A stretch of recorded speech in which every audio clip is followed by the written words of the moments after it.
hanya sering dikonsumsi atau telah menjadi bagian dari budaya makan berbagai etnik di Indonesia sejak lama. Makanan pokok sangat beragam sesuai dengan tempat dan budaya serta kearifan lokal. Indonesia kaya akan beragam pangan sumber karbohidrat tersebut. Beberapa contoh pangan karbohidrat yaitu beras, jagung, ubi, singkong, talas, sagu, dan olahannya. Nah, jadi perilaku membiasakan mengonsumsi aneka ragam makanan pokok merupakan salah satu dari 10 pedoman gizi seimbang sesuai anjuran Kementerian Kesehatan Republik Indonesia. Cara mewujudkan pola konsumsi makanan pokok yang beragam adalah dengan mengonsumsi lebih dari satu jenis makanan pokok dalam sehari atau sekali makan.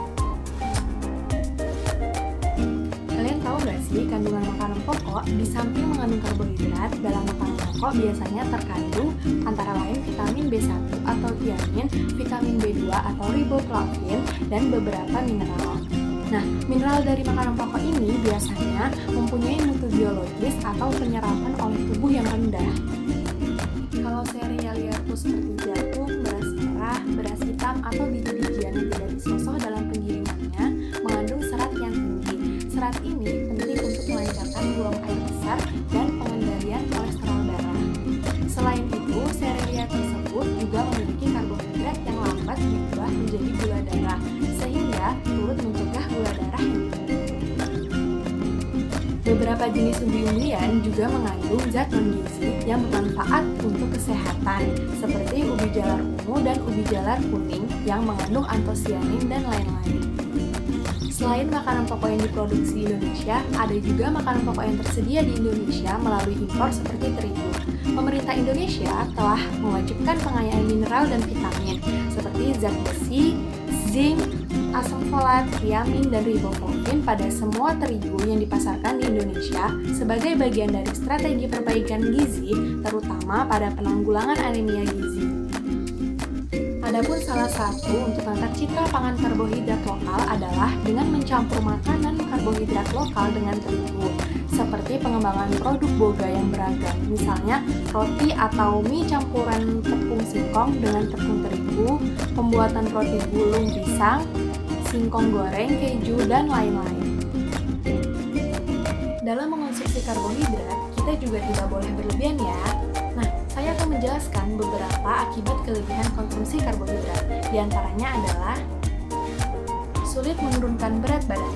Jika mau berat badan turun, tentu harus memperhatikan asupan makanan, termasuk karbohidrat, protein, dan lemak. Karbohidrat adalah salah satu zat gizi penyumbang kalori yang cukup besar, apalagi Anda mengonsumsi terlalu banyak. Dalam 1 gram karbohidrat terdapat 4 kalori.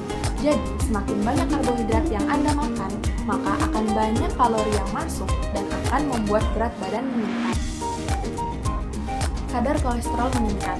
Konsumsi banyak karbohidrat, khususnya karbohidrat sederhana dan karbohidrat olahan seperti pasta, kue kering, roti, dan pizza juga dapat meningkatkan kadar kolesterol darah. Seorang ahli gizi mengatakan bahwa efek yang paling jelas dari makan terlalu banyak karbohidrat adalah kolesterol.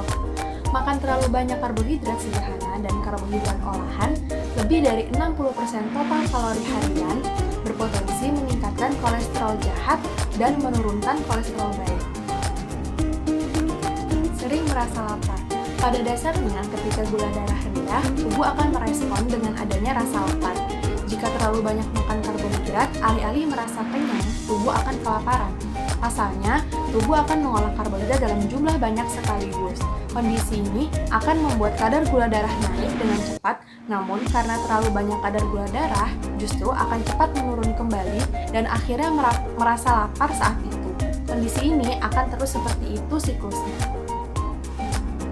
Rentan terkena diabetes mellitus tipe 2.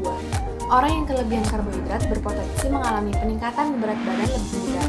Berat badan yang melonjak drastis akan mengganggu kerja hormon insulin. Insulin adalah hormon yang mengubah gula dalam darah menjadi energi untuk sel-sel dalam tubuh. Ketika kerja insulin menurun, maka kemampuan insulin menyimpan gula atau bentuk sederhana dari karbohidrat dalam sel berkurang. Alhasil, gula menumpuk di darah. Inilah yang membuat orang semakin besar risikonya mengalami diabetes.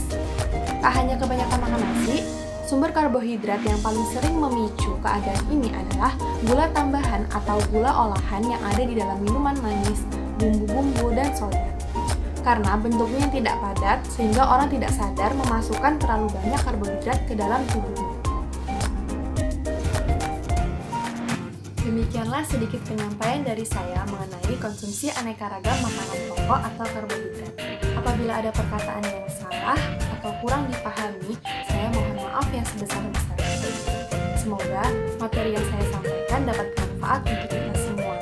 Terima kasih. Wassalamualaikum warahmatullahi wabarakatuh.